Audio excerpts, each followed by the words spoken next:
Muy bien, hermanos, ha llegado el momento entonces de seguir glorificando a Dios, pero esta vez a través de la enseñanza de la palabra de Dios. Y hoy me toca exponer este tema eh, muy, muy relevante que trata sobre la vida de Mefiboset, un hijo de Jonatán.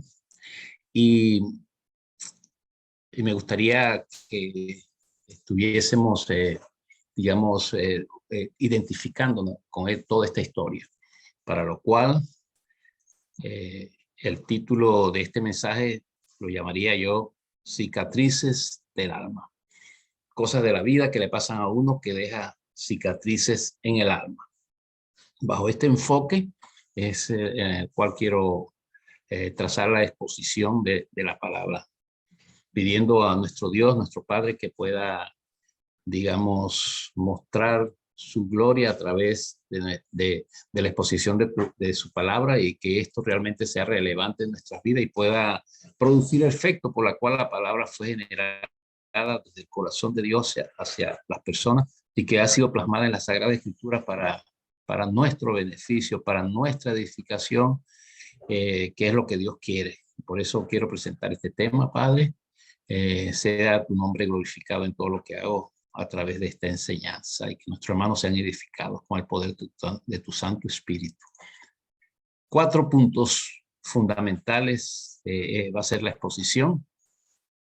Y el primero es el origen, el segundo, un llamado, el tercero, una restauración, y como último punto, una posición. 4 puntos que vamos a tratar de digerir durante toda esta exposición, y ustedes me van a acompañar en esta trayectoria desde la historia de una situación allá en Israel que le sucedió a Mefiboset hasta nuestros días. Entonces, 4 punticos muy fundamentales, así es que les pido su atención y su entendimiento. Entonces, el primer punto es el origen, el primero de los 4 puntos. Y esto está basado en segundo de Samuel, capítulo 4, versículo 4. Segundo libro de Samuel. Y dice así la Sagrada Escritura, según la versión, la NBLA. Jonatán, hijo de Saúl, tenía un hijo lisiado de los pies. Este tenía 5 años cuando de Jezreel llegaron las noticias de la muerte de Saúl y Jonatán. Y su nodriza lo tomó y huyó, pero sucedió que en su prisa por huir, él se cayó y quedó cojo. Su nombre era Mefiboset. Una historia triste para este bebé de 5 años, que por la agilidad, por la tratar de hacer las cosas a la ligera, el correr, el querer tomar decisiones a su manera, la nodriza no se percató de que esa imprudencia, esa carrera podía traer como consecuencia lo que llevaba en sus hombros, en sus brazos, a pesar de que era un niño de 5 años. No sabemos cómo lo agarró, ¿verdad? Y lo cierto es que sufrió una caída y quedó cojo. Para ese tiempo entiendo que no había los recursos médicos para que él fuese restaurado, sino que lo dejaron así, de esa manera, y no pudo ser restaurado. Es triste pues la historia de este niño que quedó lisiado a causa de eso. Ahora, ¿por qué ella corrió? ¿Por qué ella se asustó? Porque oyó que la noticia de Saúl y de Jonatán habían fallecido en la guerra contra los filisteos, contra el rey Aquis y su ejército. Para ese entonces David estaba, digamos, también bajo el territorio filisteo, y no participó en esta batalla. Y esto hizo que esta muerte del rey y de su hijo, obviamente despertó temor y miedo, porque lo que se acostumbraba a hacer era que el rey que venía, eh, mataba a los sucesores para que esa persona quedara en cargo. Y eso es lo que pensó la nodriza, que dijo, ya que mi rey murió y David está vivo, ¿qué es lo que va a hacer David? Va a venir y va a matar toda la descendencia de Saúl y de Jonatán y no va a quedar heredero, porque eso es lo que se pensaba, que él tenía esa, le habían creado esa mala fama sin ganársela a causa de Saúl, quizás por decir pues que David le iba a quitar el trono, aunque ya David había sido ungido por Samuel, pero no había ejercido el liderazgo como rey, ya que Saúl todavía estaba vivo. Y en toda la historia hemos visto cómo David no quería meterse con el rey Saúl porque todavía era el ungido de Dios al ser rey. Pero aquí la nodriza no entendió esto y salió corriendo, agarró al niño de alguna manera, pero quiso esconderlo. Bueno, y sucedió esta trágica noticia, este trágico situación a este bebé. Bueno, un bebé de 5 años ya tenía, Mefibosé. Entonces esa es la primera parte, ese es el origen, esa es la historia de esta situación que se produjo. Aquí vemos, el segundo punto es un llamado. Veamos cómo es esto del llamado. Segundo de Samuel 9:1. Segundo libro de Samuel. Entonces David dijo, ¿hay todavía alguien que haya quedado en la casa de Saúl para que yo le muestre bondad por amor a Jonatán? Mire, qué hermoso esto, ¿no? Que David recordaba el compromiso que hizo con Jonatán y de preservar la generación de su amigo Jonatán. Y él dijo que quería mostrar bondad por amor a su amigo Jonatán. Entonces aquí vemos por primera vez esta expresión que sale del corazón de David, un corazón, digamos, como el corazón de Dios, querer expresar bondad, misericordia, porque acuérdense que el trono de un rey, como dijo mi esposa al principio en Proverbios 20:28, que el trono de Dios se basa, se afirma en la misericordia, en la bondad, en la justicia, en la verdad. En esa bondad es donde se afirma un rey, donde el trono es inconmovible. Cuando un rey hace la bondad, cuando nuestros gobernantes se aferran a la bondad, entonces ese trono permanece para siempre de parte de Dios. Y había el versículo 2, continuando con la lectura, y había un siervo de la casa de Saúl que se llamaba Siba, y lo llamaron, aquí ya empieza ese llamado, ¿no? Como le puse el título, y lo llamaron ante David. Y el rey le dijo, ¿eres tú Siba? Su servidor, respondió él.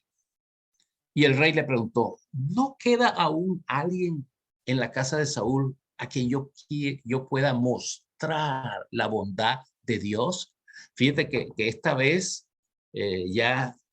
David incluye a Dios.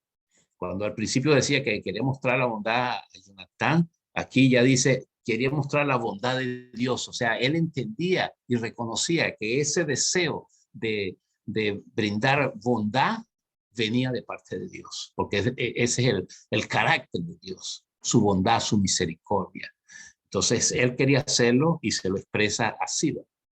Y Siba respondió al rey, aún queda un hijo de Jonatán, lisiado de ambos pies. Tenía que meter ahí el énfasis, como para decir, bueno, está lisiado. ¿Dónde está él? Le preguntó el rey. Y Siba respondió al rey, está en casa de Maquir, hijo de Amiel, en Lo-debar. Entonces el rey David mandó a traerlo de la casa de Maquir, hijo de Amiel, de Lo-debar. O sea, como quien dice, él está haciendo un llamado a ese hijo de Jonatán, que se llama Mefibosé, y lo quiere traer a. Y fíjese que cómo es tan precisa las Sagradas Escrituras que dice en la casa de Maquir, hijo de Amiel, de Lo-debar. Lo-debar quiere decir desierto, o sea, vivía pues en una condición, digamos, no muy saludable. Mefibosé. y lo manda a buscar.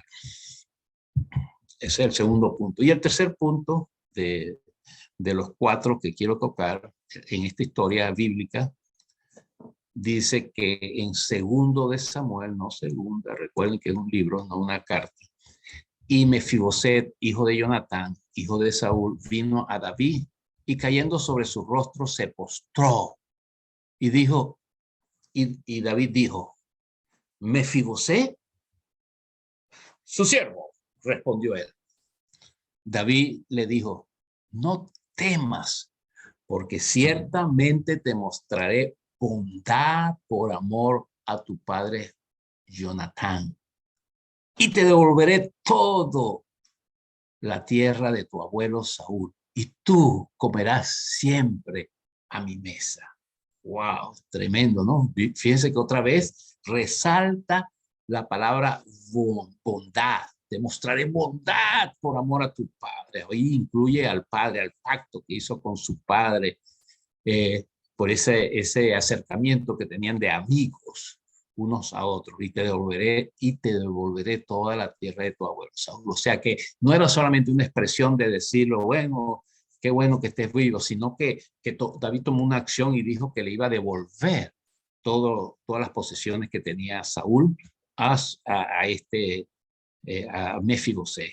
Y dice, y tú comerás siempre a mi mesa. Wow, tremendo.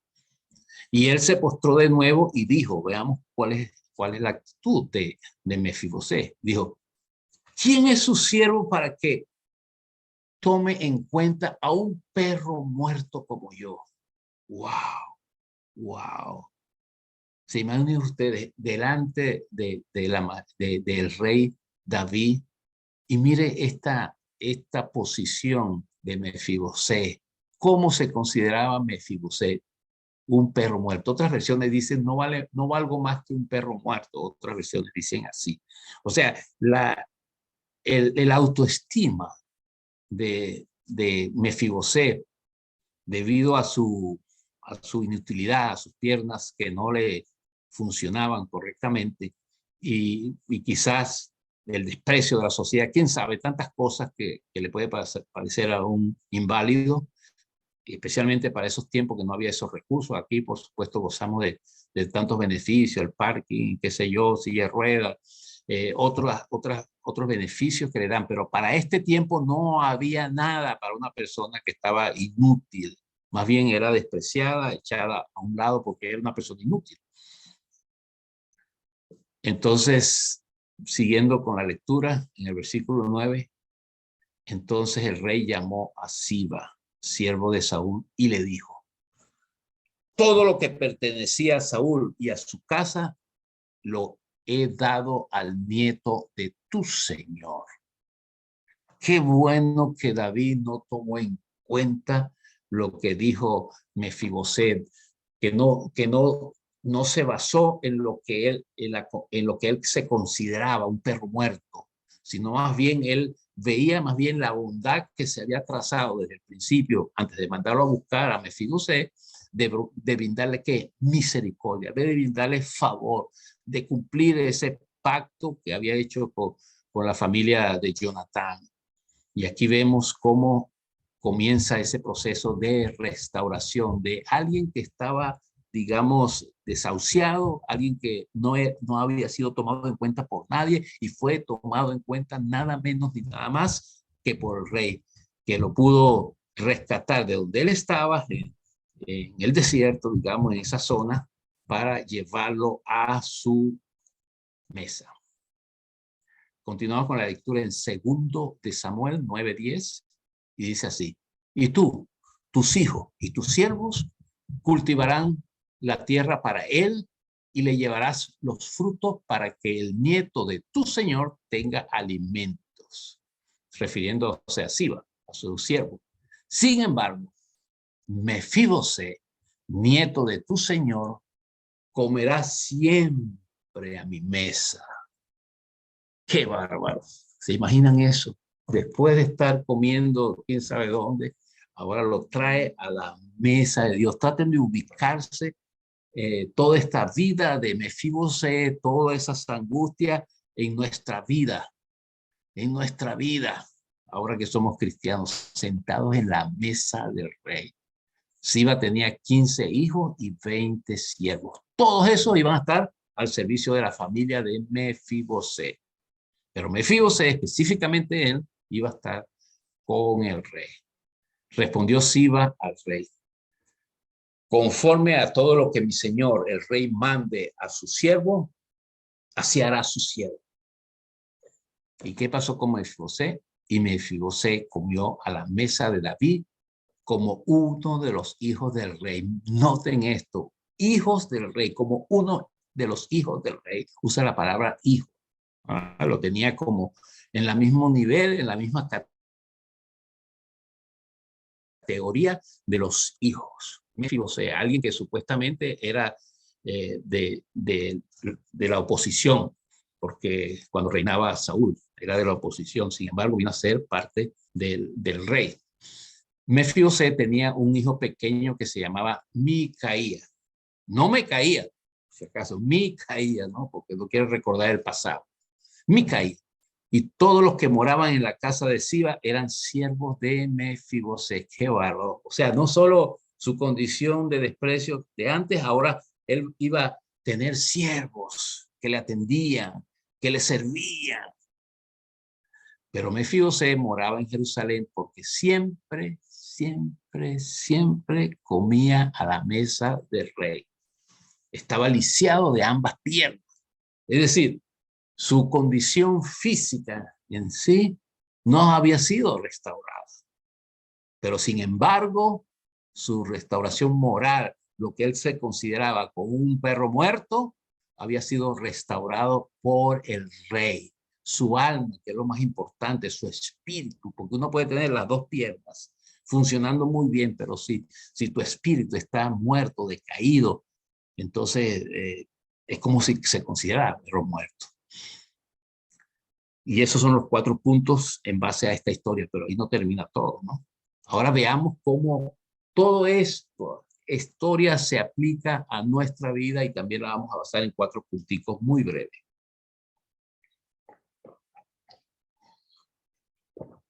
Primero, el origen. Aquí vemos que Mefibosé estaba lisiado desde los 5 años. Repasando, ¿recuerdan? Su autoevaluación, ¿cuál era? Menos que un perro muerto.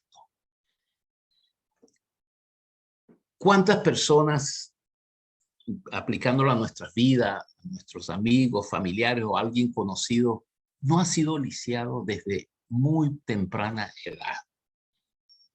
Por algún defecto físico, por alguna de las condiciones que voy a mencionar ahorita.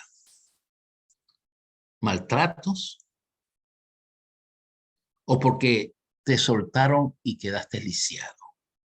Porque uno se aferraba a alguien, tenía la confianza puesta en alguien o en algo, y de pronto eso desapareció. Quedaste lisiado. Quedaste cojeando en la vida, espiritualmente hablando, porque perdiste algo que tú lo consideras valor y lo perdiste.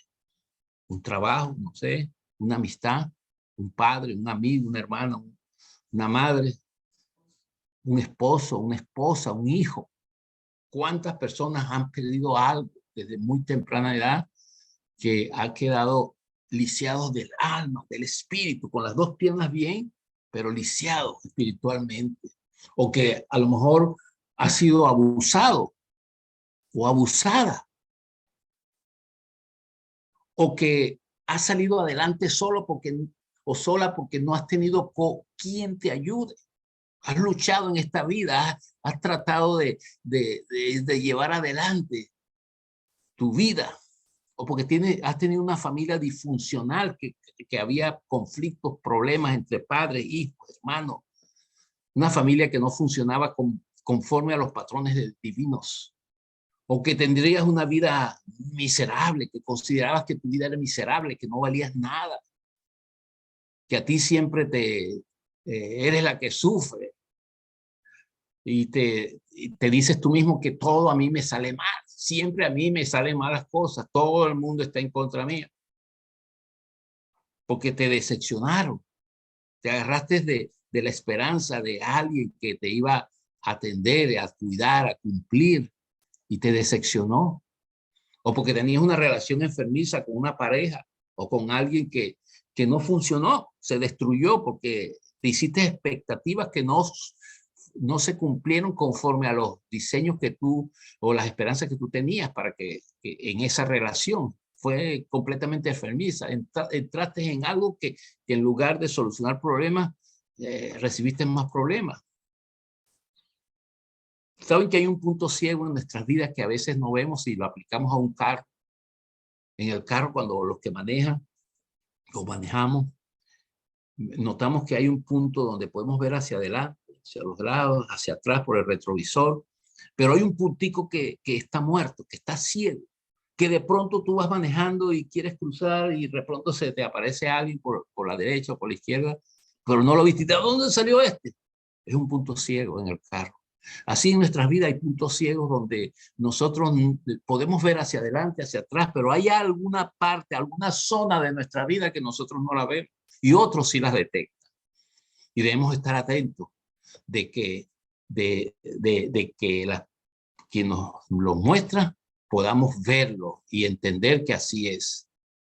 Porque a lo mejor nos hemos acostumbrado a vivir una vida lisiada, es decir, nos conformamos con la forma, con esta situación en la que estamos, que dijimos, bueno, ya estoy acostumbrado y vivimos una vida miserable, una vida de sufrimiento que solamente quizás será trabajo, ir a la casa, trabajo, ir a la casa y ya está, hasta que se acabe la vida. Más no debería ser. Puede ser que estemos enfrascados en alguno de estos orígenes, quizás no en el de Mefibosé, de esa caída, pero sí una caída espiritual. A lo mejor tenemos ese origen. Pero acuérdense que existen 3 etapas más que vamos a ver. Así como le sucedió a Mefibosé, también nosotros hemos recibido un llamado. Dice la palabra en Juan capítulo 1, versículo 12.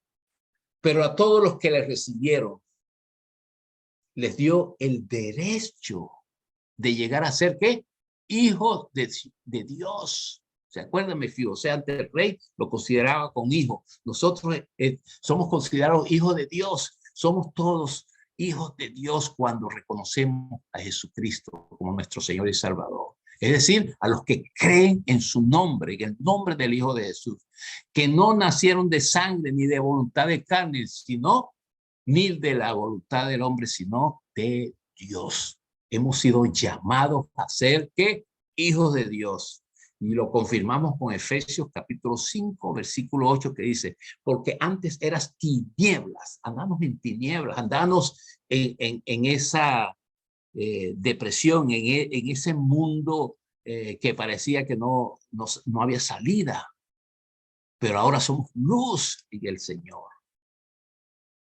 Por lo tanto, debemos andar como hijos de luz en el Señor. Anden como hijos de luz, como dice la palabra en Efesios capítulo 5, 8. Ya no podemos andar en oscuridad. Ya podemos ver claramente todo. No tenemos un punto ciego. Ya el Espíritu Santo nos hace revelar todas las cosas para que nosotros no andemos en tiniebla y podamos atender este llamado de ser hijo de Dios. Y sobre todo, recibir la restauración que Dios quiere hacer en nuestras vidas. Él nos quiere restaurar. Pero para eso entendemos que hay 2 puntos fundamentales que debemos tomar en cuenta. Primero, los recursos presenciales, lo que vemos, lo que está presente. ¿Y cuáles son esos? La familia. La familia puede, el medio que quizás haya sido lo que nos alejó, lo que nos perturbó, lo que nos creó cicatrices en el alma, es la familia la que también nos puede ayudar a restaurar cuando enfrentamos situaciones que hemos dejado que el tiempo las borre, pero hay situaciones que nosotros debemos enfrentar en la familia y poder restaurar. A lo mejor hemos guardado rencor, han pasado los años y mantenemos esa cicatriz en nuestro ser viva, una cicatriz viva. Cuando Dios quiere que pasó eso, tenemos la cicatriz, no se ha borrado, pero no nos duele, no nos duele. Es una herida sana, una cicatriz sana que no causa enfermedad ni del alma. tenemos la iglesia, tenemos los hermanos, la comunión de los hermanos, reunirnos en esto, escuchar la palabra entre todos, fortaleciendo los lazos unos con otros como familia. Para eso existimos, la iglesia para eso existe, no es un templo, como decía el pastor, somos las personas que nos unimos en un mismo espíritu. ¿Para qué? Para restaurarnos, para edificarnos unos a otros, porque todos somos hijos de Dios, como hemos sido llamados. Y tenemos, por supuesto, el Espíritu de Dios que nos hace conocer, dice la palabra, que Él escudriña lo más profundo de nuestro corazón, que rompe los tuétanos, las coyunturas y diciendo los pensamientos ocultos. Todo lo que hay en nuestro ser es escudriñado a través del Espíritu Santo en nuestras vidas, que nos muestra de qué pie cojeamos, de qué estamos mutilados, de qué hace que nuestra vida sea una vida miserable y nos hace levantar, no con el propósito de hundirnos, sino más bien de restaurarnos, de llevarnos a ser hijos de Dios y sentarnos donde en la mesa de Dios, ser restaurados. También hay recursos del alma y hay dos recursos muy importantes. Hay mucho, pero dos quiero resaltar. El primero es el perdón. El perdón. Cuando ejercitamos el perdón, es algo que se libera de nuestro ser, que sale de nuestro ser, que nos está contaminando, nos está enfermando. Con solo perdonar. Hemos visto muchas historias bíblicas como José, como David, como otros personajes que han pasado, Jacob, el mismo Jacob, como han pasado por tantos problemas y dificultades y Dios los ha restaurado. ¿Por qué? Porque han sabido perdonar. Y ese es uno de los recursos que tenemos dentro de nosotros para poder realizar, y sobre todo la misericordia. Hemos estado hablando desde el principio de la misericordia. Recuerda en Proverbios 20:28 que habla que el trono de Dios se establece en la misericordia. En la misericordia, tu vida, nuestra vida puede ser establecida, fortalecida en la misericordia, cuando además del perdón, de perdonar, podemos expresar misericordia al que tiene necesidad de misericordia.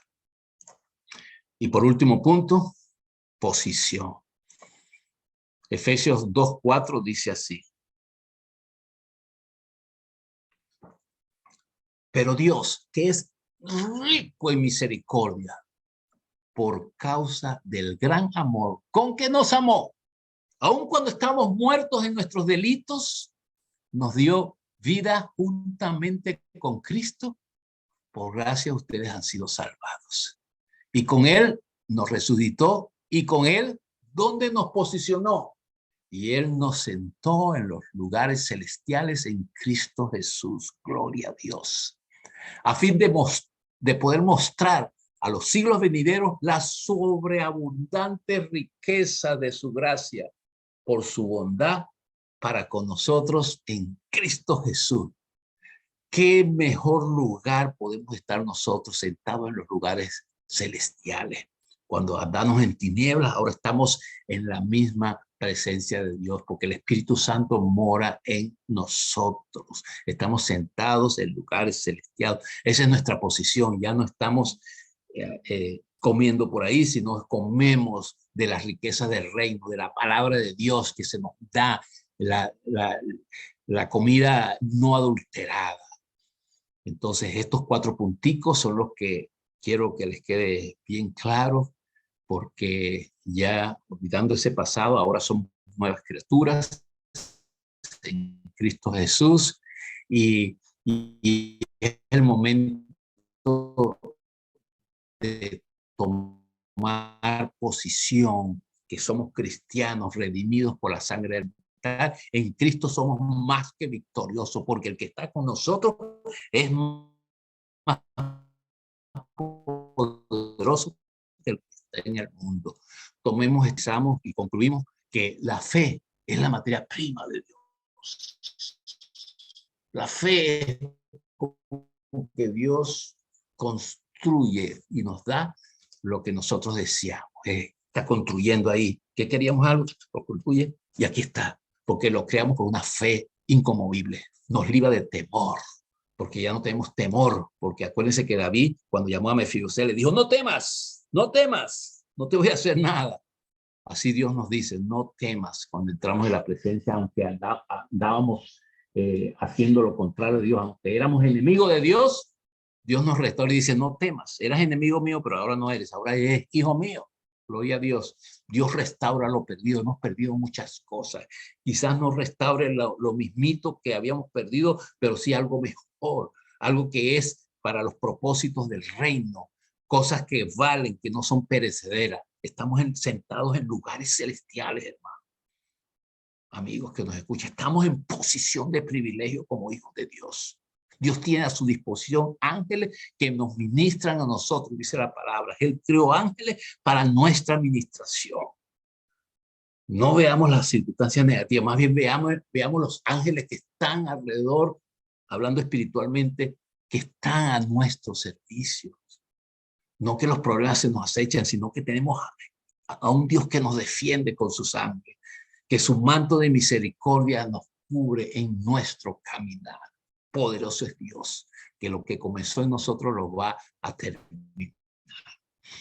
Así es que solo queda orar para que esta breve palabra pueda calar en nuestros corazones y que nosotros podamos sentirnos restaurados, que hemos sido llamados para una vida en victoria. Padre, en este momento te entrego el resto de la administración, que sea tu Santo Espíritu calando en los corazones, en las mentes, y si hay alguna herida del pasado que haya causado alguna de las personas que me escuchan, tú puedas restaurar y borrar, cicatrizar completamente eso, y que pueda haber una acción de perdón, de misericordia, aún aquellos que nos han hecho mal, para que sentirnos como hijos tuyos, como tú nos has llamado, para andar en luz todo el tiempo, alumbrando, que la gente sea contagiada por el poder de tu Santo Espíritu que obra en nuestras vidas, para transformar vidas, para restaurar corazones heridos, para romper cadenas, para restablecer tu reino como tú has llamado, porque tú dices que tú has venido a dar libertad y a libertad a aquel que está oprimido, y nos ha dado una vida abundante, pero una vida en el Espíritu, para andar conforme a tus propósitos santos del reino, y que muchos que no te conocen puedan llegar a tu reino, a tu presencia, conociendo que hay un Dios que vive, un Dios que transforma corazones, un Dios que restaura lo perdido. Gracias por cada una de las personas que han escuchado este mensaje. Sea tu gracia, tu misericordia, tu favor obrando en beneficio de cada uno de los oyentes, y especialmente restaurando corazones, sanidades en los enfermos, en los quebrantados de salud, sabiendo que tú pagaste el precio y que por tus llagas fuimos sanados. Tú nos restauras, no solo en alma, sino físicamente, porque tus promesas son fieles y verdaderas, un Dios de misericordia, de amor, de bondad. Gracias, mi Dios, porque tú nos has llamado a ser tus hijos. Yo bendigo a esta congregación y a todos los que escuchan el mensaje en el nombre poderoso de Jesucristo, un nombre que es sobre todo nombre, donde toda rodilla se doblará, sea en el cielo y en la tierra o debajo de la tierra, y proclamarán que Jesús es el Señor de nuestras vidas. Gracias, Padre. Amén.